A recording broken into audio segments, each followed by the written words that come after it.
बाहैसियत खातमुन नबीयीन रोज़े क़यामत रोज़े क़यामत और ये कि मैं हर हालत में बिला रग़बत व इनायत कानून के मुताबिक इंसाफ करूँगा।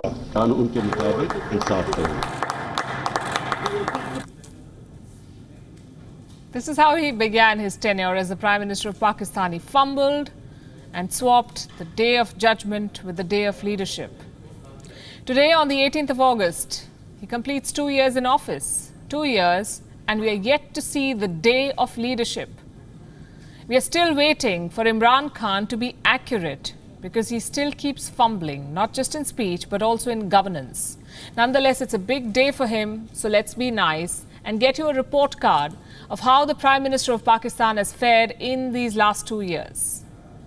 I'll start with a subject that Imran Khan perhaps hates the most: economy. Pakistan's is in the doldrums, plunging to new lows every day. The GDP growth has fallen from 5% in 2018 to just 0.5% this year. That's quite a fall. Inflation has jumped. It was at its highest in January this year. Pakistan witnessed a 12-year high inflation at 14.6%. Last month, that figure slipped to 10.49%, but it remains in double digits, and it's worrying. The currency has weakened at 168 Pakistani rupees to a dollar. It has depreciated by almost 35%. The total public debt has ballooned. It has increased by 10 trillion rupees, reaching 35.2 trillion in these 2 years. International loans are piling up. Islamabad is still turning to the IMF to meet the balance of payments. In April 2020, it borrowed $1.3 billion from the IMF. This was in addition to the $6 billion loan it secured in July last year and the many, many loans that Imran Khan's predecessors have borrowed over the years. Pakistan is scraping the bottom of the barrel. Imran Khan is paying his own bills, he says. अपने घर में रहता हूं, अपना खर्चा देता हूं। जो तनख्वाह मिलती है उससे मेरे घर के खर्चे पूरे नहीं होते। जो तनख्वाह मिलती है उससे मेरे घर के खर्चे पूरे नहीं होते।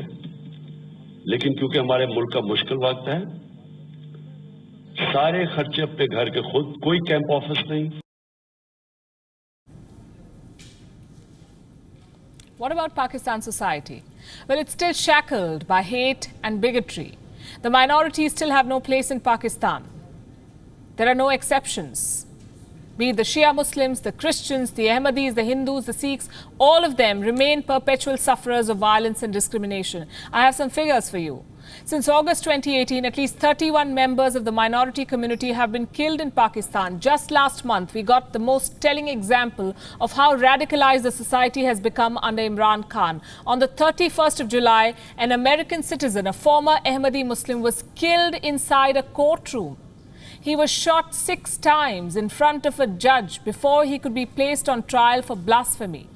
And I've not even mentioned the plight of minority girls yet. They're still kidnapped at gunpoint, forcibly married to their abductor, and then ordered to stay with their captors by the judiciary. This is what happened to Maria Shehbaz this month. A 14-year-old Christian girl failed by the judicial system of Pakistan.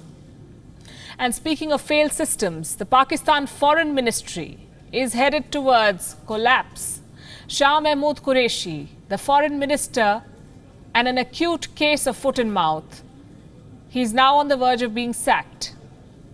We've told you why on this show. Mr. Qureshi seems to be crossing all limits of late. Last week, he reprimanded, rather threatened Saudi Arabia over its silence on Kashmir. And today, Mr. Foreign Minister slapped the principal secretary to Imran Khan. He literally slapped him. The Pakistani media cannot seem to get enough of this story. Given such developments, one can only imagine how good Pakistan's foreign relations may be right now. Imran Khan has failed to win the support of the Islamic world on Kashmir. If anything, leading Islamic countries are social distancing from Pakistan. Take the example of Saudi Arabia. It has shut the oil tap to Pakistan. It is seeking one loan payback after another. The OIC has refused to back Imran Khan's claims on Kashmir. So have other global platforms. Remember, Imran Khan gave an hour-long monologue on Kashmir at the United Nations General Assembly in 2019. It's been almost a year, and he still has not garnered enough support to get a resolution passed against India. With the exception of China, perhaps, Pakistan stands isolated when it comes to international relations. But we have no voice because there's total division. We can't even come together on a simple thing like the whole OIC summit meeting on Kashmir. They surely have no voice. So Imran Khan is resorting to juvenile acts to get attention. Pakistan released a new fantasy map this month. From Kashmir to parts of Gujarat, it has claimed everything as its own. How about claiming responsibility for situations like these? Karachi is crippled by floods. Civic amenities and governance systems under Imran Khan have failed. Here are some quick and very short examples. Karachi, the economic hub of Pakistan, remains flooded. The Chinese-made Islamabad International Airport is chipping and leaking. Rainwater is seeping through it.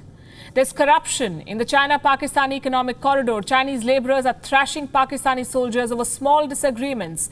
The Pakistani army has unofficially taken control of the government.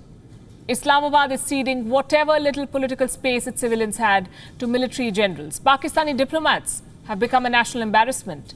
In the month of May, one of them got arrested in Ukraine. What for? On charges of sexual harassment. Places of worship in Pakistan are under attack. In July, radical Islamists issued a fatwa against the construction of a temple in Islamabad. And the cherry on the cake. Listen to this from the horse's mouth. Osama bin Laden को इन्होंने American ने आके एबटाबाद में मार दिया, शहीद कर दिया। उसके बाद क्या हुआ? उसामा बिन लादेन को इन्होंने अमेरिकन ने आके एबटाबाद में मार दिया, शहीद कर दिया। उसके बाद क्या हुआ? He didn't fumble there. This truly shows where Imran Khan's inclinations are. 2 years on, and Naya Pakistan is still singing the old tunes of terror. I would have sent this report card to Imran Khan, but he's banned this channel in Pakistan. We're doing our best.